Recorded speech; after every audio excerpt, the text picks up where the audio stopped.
Je vais vous faire une citation, en fait, d'une professeure de philosophie qui, en 2013, avait fait une analyse très détaillée du rapport de Bray, qui avait déjà quelques années, qui s'appelle Nadine Weiner, que vous connaissez peut-être, qui est une professeure de philosophie, membre de l'Association des professeurs de philosophie de l'enseignement public.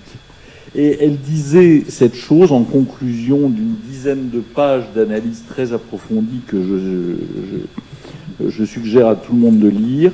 Cette analyse des réformes des programmes du primaire et du secondaire, qu'elle fait donc avant, nous montre que l'on prive les élèves de tous les moyens pour maîtriser la syntaxe de la pensée, c'est-à-dire l'articulation au niveau des sons, des signes linguistiques, des signes mathématiques et de la chronologie historique.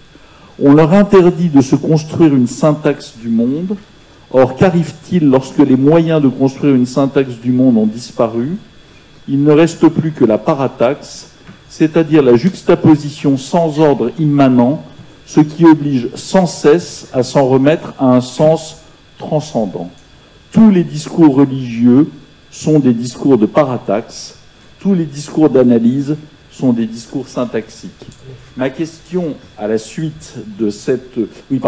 On comprend dès lors qu'ayant interdit à l'école de transmettre les savoirs qu'elle avait construits pour aider les hommes à penser par eux-mêmes, y compris on appelle au secours les spécialistes du sens et de l'ordre tout fait.